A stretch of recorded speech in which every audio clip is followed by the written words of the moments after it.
नमस्कार, मी पंजाब डक। आज आहे 30 जुलै 2025 आणि मी माझ्या शेतात आहे आणि या ठिकाणून आपल्या महाराष्ट्रातल्या शेतकऱ्याला अंदाज देणार आहे 3x1 चा कापूस आहे। आजच्या 49 दिवस झालेले आहेत। एकदा खत दिलेलं आहे, एकदा खत दिलेलं, दोनदा खुरपीला, दोनदा पाळी घातली आणि या ठिकाणून शेतकऱ्यासाठी अंदाज देणार आहे। राज्यातल्या सर्व शेतकऱ्याला सांगू इच्छितो की राज्यामध्ये सांगायचं झालं तर आज आहे 30 तारीख आणि 1 तारखेपर्यंत म्हणजे 1 ऑगस्ट पर्यंत जळगाव जिल्हा, धुळे जिल्हा, नंदुरबार जिल्हा, नाशिक, कळवण, त्याच्यानंतर अहिल्यानगरचा काही भाग, इकडे वैजापूर ह्या भागामध्ये म्हणजे आणखीन 2 दिवस मध्ये थोडा भाग बदलत विखुरलेला स्वरूपाचा पाऊस पडणार आहे। म्हणून उत्तर महाराष्ट्रातल्या शेतकऱ्यांनी हा अंदाज लक्षात घ्या। खास करून म्हणजे आज 30 जुलैपासून ते 1 ऑगस्ट पर्यंत नंदुरबार, धुळे, कळवण, नाशिक, सटाणा, नंदुरबार, त्याच्यानंतर आपलं अहिल्यानगरचा काही भाग इकडला म्हणजे उत्तरेकडला, त्याच्यानंतर बुलढाणा जिल्हा, अकोला, परतवाडा ह्या पट्ट्यामध्ये एमपी बॉर्डरचा म्हणजे अमरावती ह्या पट्ट्यामध्ये आणखीन 2 दिवस मध्ये थोडं पावसाचं वातावरण राहणार आहे। सर्वदूर नाही पडणार पण भाग बदलत पडणार आहे, म्हणून हा अंदाज लक्षात घ्या। पण राज्यात सांगायचं झालं तर पूर्व विदर्भ आणि पश्चिम विदर्भ, त्याच्यानंतर आपण काय करू, मराठवाड्याकडू। मराठवाड्यामध्ये परभणी जिल्हा, हिंगोली जिल्हा, लातूर जिल्हा, नांदेड जिल्हा, वाशिम, त्याच्यानंतर बीड जिल्हा, धाराशिव जिल्हा, सोलापूर जिल्हा या भागामध्ये आणखीन आजच्या दिवस थोडं वातावरण राहणार आहे। मात्र 1 तारखेला मात्र मराठवाड्यात ठिकठिकाणी असं चांगलं 1 ऑगस्टला सूर्यदर्शन घडणार आहे, म्हणून हा अंदाज लक्षात घ्यायचा। त्याच्यानंतर आपण वळू पश्चिम महाराष्ट्राकडे। पश्चिम महाराष्ट्राकडे देखील आज आणि उद्याचे दिवस सरी त्या चालूच राहतील, पण 2 तारखेपासून तिकडल्यामध्ये पश्चिम महाराष्ट्राकडे 2 ऑगस्ट पासून तिकडे देखील चांगलं सूर्यदर्शन होणार आहे, म्हणून डाळिंब शेतकऱ्यासाठी आनंदाची बातमी, म्हणून द्राक्ष शेतकऱ्यासाठी आनंदाची बातमी।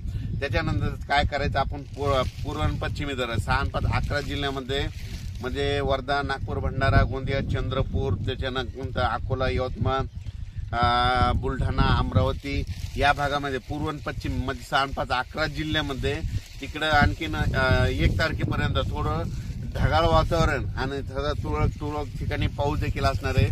पण 2 तारखेला मात्र चांगलं असं सूर्यदर्शन होणार आहे। 2 तारखेपासून ते 8 ऑगस्ट पर्यंत चांगलं सूर्यदर्शन घडणार आहे, म्हणून तुम्ही ती शेतीची कामे आटपा।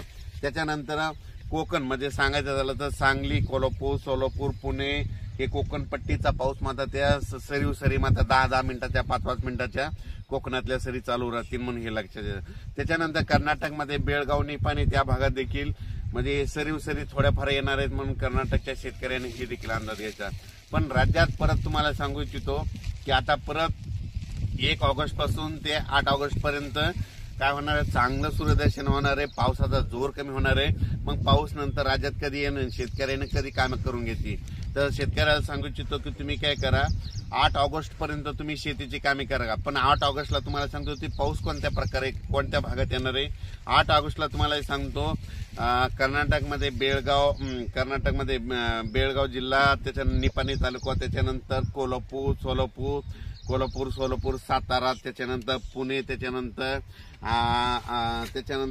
इकडे आपलं पंढरपूर, लातूर, धाराशिव, बीड, त्याच्यानंतर इकडे परभणी, नांदेड, यवतमाळ, चंद्रपूर ह्या पट्ट्यामध्ये मात्र 9 ऑगस्ट नंतर 9, 10, 11च्या दरम्यान तिकडे चांगला पाऊस येणार आहे, म्हणजे पावसाला सुरुवात होणार हे लक्षात घ्यायचं।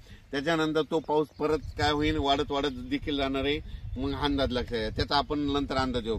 पण 9 ऑगस्टला मात्र ह्या पट्ट्यामध्ये चांगला म्हणजे काय झालं, पूर्व विदर्भामध्ये काय झालं, ह्या पूर्व विदर्भाकडे खूप पाऊस पडला, मग इकडला पट्टा राहिला होता, तर आता निसर्ग आता काय होणार आहे म्हणजे ह्या इकडल्या पट्ट्याकडे 9 ऑगस्ट नंतर कोणता परत एकदा सांगतो, कर्नाटकमध्ये बेळगाव, निपाणी तालुका, त्याच्यानंतर सातारा, सांगली, कोल्हापूर, सोलापूर, त्याच्यानंतर पुणे, त्याच्यानंतर अहिल्यानगरचा दक्षिणेचा भाग, त्याच्यानंतर सोलापूर जिल्हा पूर्ण, त्याच्यानंतर धाराशिव जिल्हा पूर्ण, लातूर जिल्हा पूर्ण, परभणी जिल्हा, त्याच्यानंतर बीड जिल्ह्यात जामखेडपर्यंत, त्याच्यानंतर इकडं नांदेड, यवतमाळ या भागामध्ये हा पाऊस येणार आहे 9 ऑगस्ट नंतर, म्हणून हे अंदाज लक्षात येतात.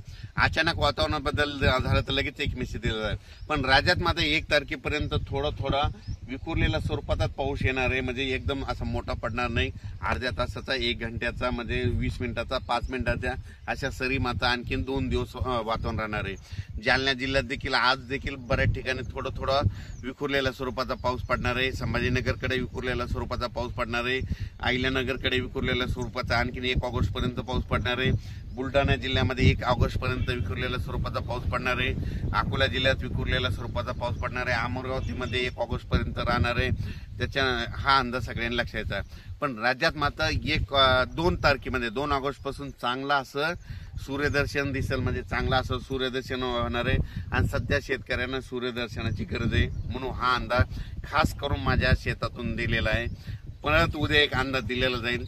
अचानक वातावरणात बदल झाला तर लगेच एक मेसेज दिला जाईल. धन्यवाद.